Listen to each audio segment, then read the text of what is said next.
నుంచి తెల్ల రేషన్ కార్డులు పొందిన ప్రభుత్వం భారీగా వేతనాలు పొందే సాఫ్ట్వేర్ ఉద్యోగుల కార్డులను సరఫరా శాఖ రద్దు చేస్తోంది. 6 లక్షల కంటే ఎక్కువ వార్షిక ఆదాయం ఉండి ఐటీ రిటర్న్స్ దాఖలు చేసేవారిని, పరిమితికి మించి భూమి ఉన్నవారిని అనర్హులుగా గుర్తిస్తున్నారు.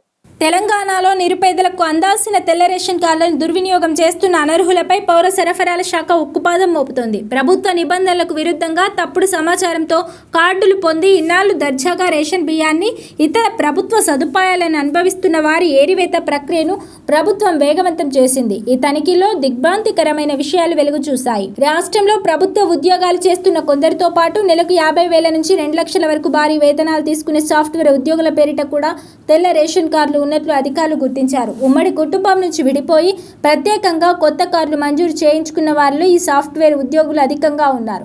ఇన్నాళ్ళు వీరంతా తమ తల్లిదండ్రుల రేషన్ కార్డులలో సభ్యులుగా కొనసాగడం వల్ల వీరి అసలు వివరాలు, ఆదాయం బహిర్గతం కాలేదు. ప్రస్తుతం డేటా విశ్లేషణ ద్వారా వీరి గుట్టు రట్టవడంతో అలాంటి వారి కార్డులను అధికారులు తొలగిస్తున్నారు. ప్రభుత్వం నిర్దేశించిన తాజా నిబంధనల ప్రకారం లబ్ధిదారుల వార్షిక ఆదాయం 6 లక్షల కంటే ఎక్కువగా ఉండి ఆదాయ పన్ను చెల్లిస్తున్న వారి కార్డులను తక్షణమే రద్దు చేస్తున్నారు. అలాగే గ్రామీణ ప్రాంతాల్లో 3.20 ఎకరాల కంటే ఎక్కువ తరి భూమి లేదా 7.20 ఎకరాల కంటే ఎక్కువ ఖుష్కీ భూమి ఉన్న వారి రేషన్ కార్డులను కూడా ఏరివేస్తున్నారు.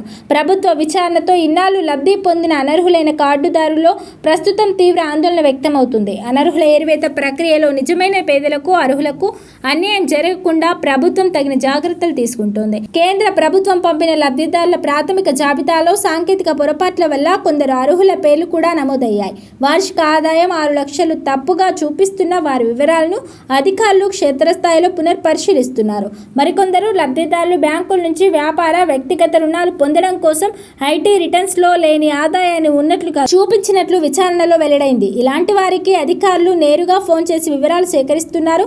లబ్ధిదారులు చెప్పిన సమాధానాలు, వారు సమర్పించిన పత్రాలపై విచారణ అధికారి సంతృప్తి చెందితే వారి కార్డులను యథావిధిగా కొనసాగిస్తున్నారు. అనుమానాస్పద కార్డుల విషయంలో అధికారులు నేరుగా లబ్ధిదారుల ఇళ్లకు వెళ్లి వారు చెప్పిన సమాచారం వాస్తవమా కాదా అనే అంశాన్ని అన్ని కోణాల్లో ఆరా తీస్తూ నివేదికలు సిద్ధం చేస్తున్నారు.